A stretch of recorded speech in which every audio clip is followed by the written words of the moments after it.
Joining us now is Lisa McClain, chair of the House Republican Conference from the great state of Michigan, and Steve Moore, host of More Money on WABC Radio and co-author of The Trump Economic Miracle, somewhere in the Washington, D.C., no, maybe Virginia, no, maybe Maryland. There's no telling where he is. Anyway, Ms. McClain, welcome back to the show. I guess I'd ask how'd you do it, although there's been quite a few discussions about phone calls and coming back and this and that and to and fro. But let me ask you something. The big issue right now, which is an important one to supply-siders like Steve Moore and myself and Art Laffer, can you make all of the Trump tax cuts permanent? Can you do it? Senators say that's what they want. Senators say a lot of things. Senators said you couldn't get a big fat bill together, and you did. So who knows? But I would like to see one big, beautiful bill with one big, beautiful tax cut made permanent. Can you do it, ma'am?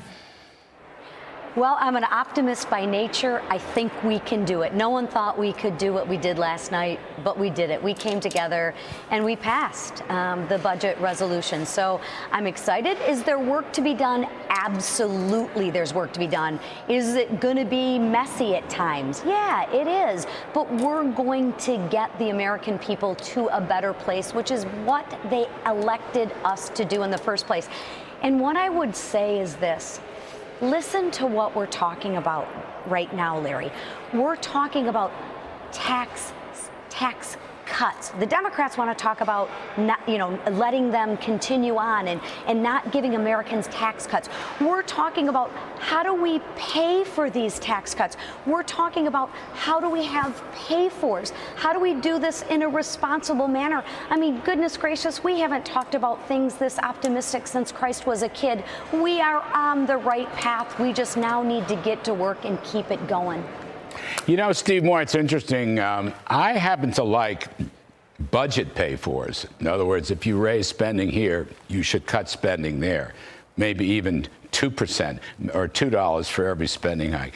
But tax cut pay-fors, I don't know, Steve. I think you got a problem here. I hate to see the Republicans give up on the Laffer curve. I hate to see the Republicans give up on the idea Mike Crapo's policy budget, was done under Obama. I don't see why it can't be done again. One other thing Mike Crapo has taught us legally as part of reconciliation law, and Crapo knows this stuff, it's what the budget committees decide to do. Those are the baselines. You can have a baseline that's long, short, neutral, whatever. But that's just, I don't want to see him get shortchanged. I don't like the idea of linking pay-fors to the tax side, Steve Moore. That troubles me.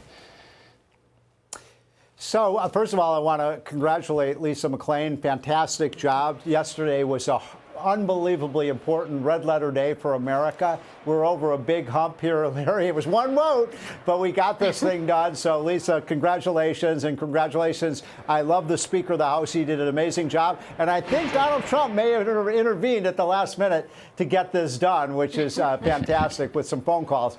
So it's a great team. And so I love this. One of the things I told Speaker Johnson, we met yesterday, he started out this meeting saying, this cost $4 trillion. And I just stopped him right there. I said, Mr. Speaker, I love you. You're fantastic. But stop.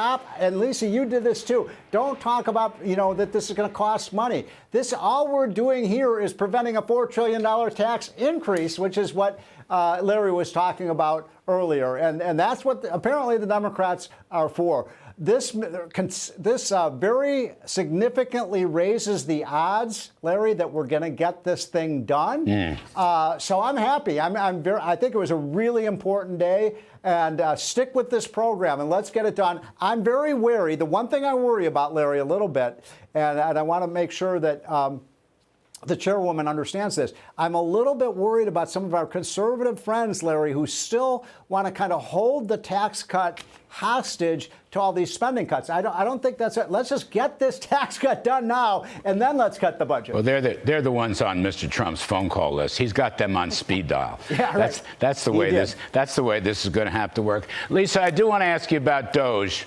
DOGE brothers, DOGE cuts, DOGE dividends, DOGE debt pay down.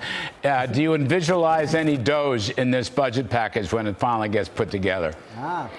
Well, everything is on the table. That's the beauty of what we're doing right now. We're not talking about what we won't do. We're talking about how do we get to a yes, how do we move forward?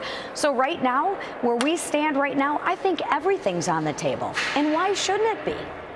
I saw a poll. I don't remember which website, but I saw a poll that showed how popular DOGE dividends are among people. I mean, very, like, close to 60% popular. Now, I know not everything is possible in these things, but it's just something to consider. Anyway, I will echo what Steve said. Congratulations.